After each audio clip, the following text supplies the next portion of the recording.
Class 10। जैसा कि मैं आपको पद में पाठ एक सूरदास का जीवन परिचय मैंने आपको कल समझाया था। आज मैं आपको सूरदास के पद आपको समझाऊँ। तो बच्चों, दिनांक है आपकी 10/5/2021, कक्षा 10, विषय है आपका हिंदी। पद में पाठ एक सूरदास के पद।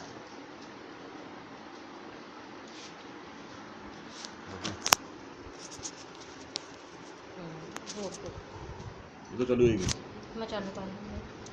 देखें,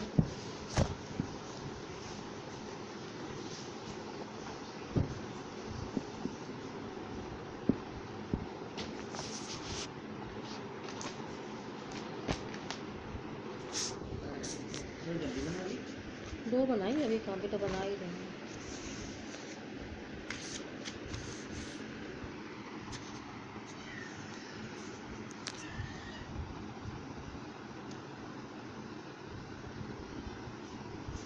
ये पहला पद है आपका। चरण कमल बंडो हरिराई, जाके कृपा पंगु गिरि लंघे, अंधे को सब कुछ दर्शाई। बहिरो सुने गूंगे पुनि बोले, रंग चले सिरसट धराई। सूरदास स्वामी करुणा में बार बार बंधी तिहि पाही। ये महाकवि सूरदास हिंदी साहित्य गगन के सूर्य हैं। सूर सागर इनके पदों का विशाल तथा उत्तम संग्रह है।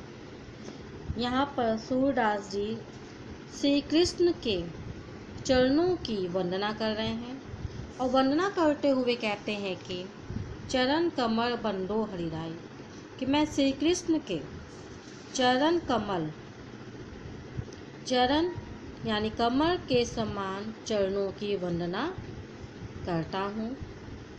जाकी कृपा पंगु गिरि रंगे, पंगु मैंने लंगड़ा, गिरी मैंने पर्वत। वह इन चरणों में वह शक्ति है कि लंगड़ा पर्वत को लांघ सकता है और अंधे को सब कुछ दर्शाई और अंधा सब कुछ देखने लगता है।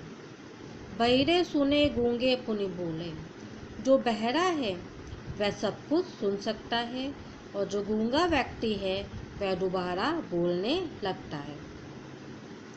रंग चले सिरसट धराई, और जो रंग यानी कंगाल भी, जो कंगाल आदमी है वह सिर पर सट धारण करने चल करके चलने लगता है और सिर सट धराई, और जो कंगाल भी राजा बन जाता है।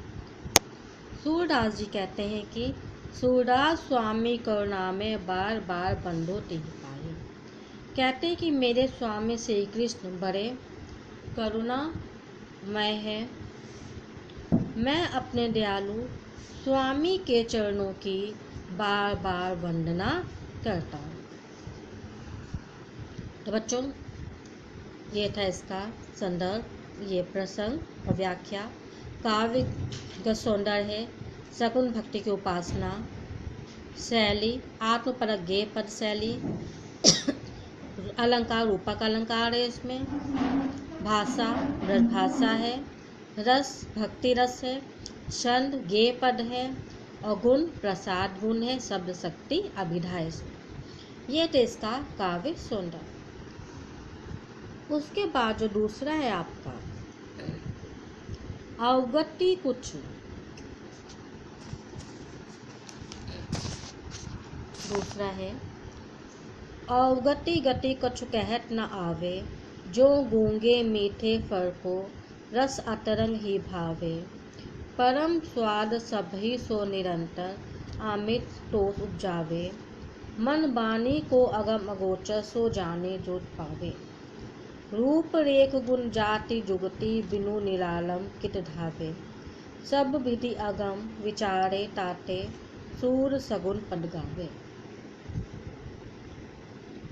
इसमें सगुण भक्ति की महत्ता बताई गई है।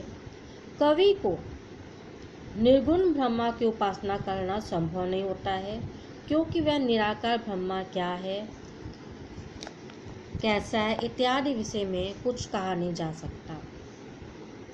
निर्गुण भक्ति में क्या आनंद है ये भी बताया नहीं जा सकता है। ये ऐसा है कि किसी अवगति कुछ कहत ना जावे, यानी कवि इसमें सूरदास जी कहते हैं निर्गुण भक्ति में क्या आनंद है, ये कुछ कहा नहीं जा सकता है। जैसे जो गूंगे मीठे फल को रस अतरंगी भावे, यानी कि जैसे किसी गूंगे मनुष्य को मीठे फल खिलाकर उससे उन फलों का स्वाद पूछा जाए तो गूंगे मनुष्य को फलों का रस अंदर ही अंदर परम स्वाद सभी सो निरंतर अमित तो सुझावे, यानी कि वो स्वादिष्ट, यानी कि वह उस फल को अंदर अंदर स्वादिष्ट अनुभव करता है, परंतु अनुभव करके वह उसके स्वाद का वर्णन नहीं कर सकता। उसी प्रकार जो निर्गुण ब्रह्मा है वह गूंगे के रसास्वादन के समान ही उसका वर्णन नहीं कर सकते। यानी कहने का अभिप्राय ये है कि जो निर्गुण ब्रह्मा है वह अंदर ही अंदर स्वादिष्ट अनुभव होता है, परंतु अनुभव करके वह उसके स्वाद का वर्णन नहीं कर पाता। निर्गुण ब्रह्मा भी कुछ ऐसी ही वस्तु है कि समाधि की दशा में ब्रह्म ज्ञान प्राप्त करके कोई योगी ब्रह्म आनंद का आनंद अनुभव कर लेता है, किंतु वह गूंगे के रसास्वादन के समान ही उसका वर्णन नहीं कर सकता। मन वाणी को अगम अगोचर सो जाने जो पावे, वास्तव में जो निर्गुण ब्रह्मा है वह मन और वाणी की पहुँच के बाहर की वस्तु है। इंद्रियों से उसको जाना नहीं जा सकता, बस जो जाने जो पावे, परंतु जो योगी उसे पा लेता है वह ही उसे जान पाता है। रूप रेख गुण जाति, उसकी कोई रूपरेखा नहीं है, वह गुण जाति सत्व रजगुण इन सब से परे है और निरारंभ कित धावे, और इसको सिद्ध करने के लिए कोई युक्ति भी नहीं है। इस प्रकार के निराकार ब्रह्मा की भक्ति में मन को कोई सहारा भी नहीं मिलता, इसलिए मेरा मन स्थिर नाव का इधर भटकता रहता है। सब विधि अगम विचारिये ताते सुर सगुन पद गावे, इस पर विचार करने पे लगता है कि निराकार ब्रह्मा जो है वो सब प्रकार से पहुँच के बाहर है, उसे प्राप्त करना अत्यंत कठिन है। यही सोचकर ये जो सूरदास जी सगुन भक्ति के पदों का गान करते हैं। तो बच्चों, इसमें आपका है रस भक्ति भाव की अनुभूति है, छंद गीति काव्य है, अलंकार अनुप्रास उपमा है, गुण प्रसाद है, भाषा मधुर कोमल है और शैली आत्मपरक गीति शैली है। उसके बाद है आपका तीसरा किलकत कान घुतरूनी आवत।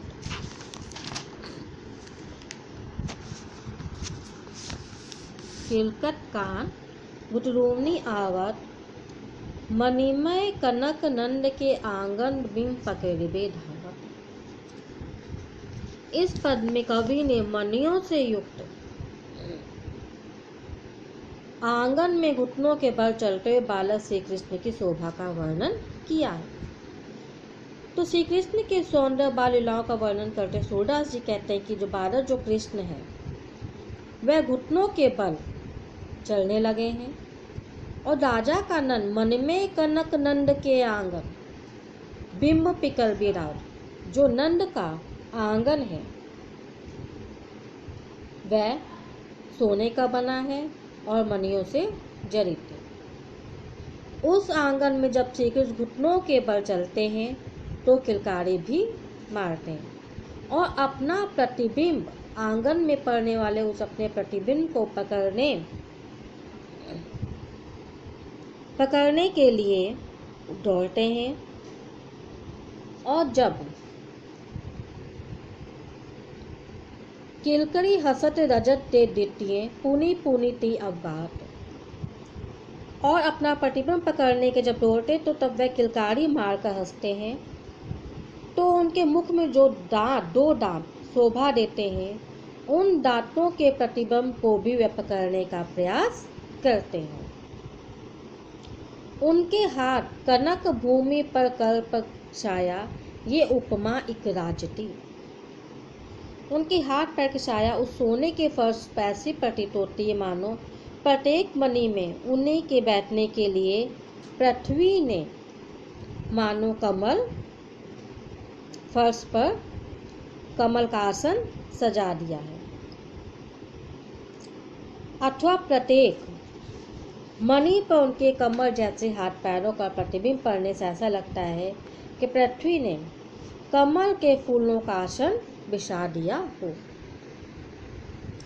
बाल दशा सुख निरखी जसोदा पुनि पुनि नंद बुलावती। श्री कृष्ण की बाल लीलाओं को देखकर माता यशोदा बहुत आनंदित होती हैं और बाबा नंद को बुलाने के लिए वे बार बार बुलाते हैं। अचरा तक ले झाक ढाकी सूर के प्रभु को दूध पियाती। और इसके बाद माता यशोदा सूरदास के प्रभु बालक कृष्ण को अपने आंचल में ढककर उन्हें दूध पिलाने लगती है। तो बच्चों इसमें है भाषा सरल भाषा है, शैली मुक्तक है, छंद गेय पद है, रस वात्सल्य है, शब्द शक्ति रचना है, गुण प्रसाद और माधुर्य है, अलंकार रूपक है।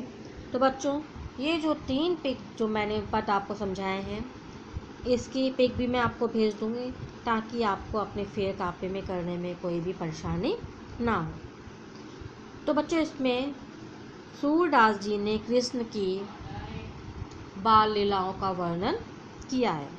ये तीनों ही पद आपको अपनी फेयर कापी में करने हैं और क्लास ग्रुप में सेंड करना है ताकि मैं आपका वर्क चेक कर सकूं और आपको 1 मार्क्स भी दे दूँ। अगर उसके अलावा आपको समस्या हो कोई तो आप मुझसे पूछ लीजिएगा। नमस्कार बच्चों।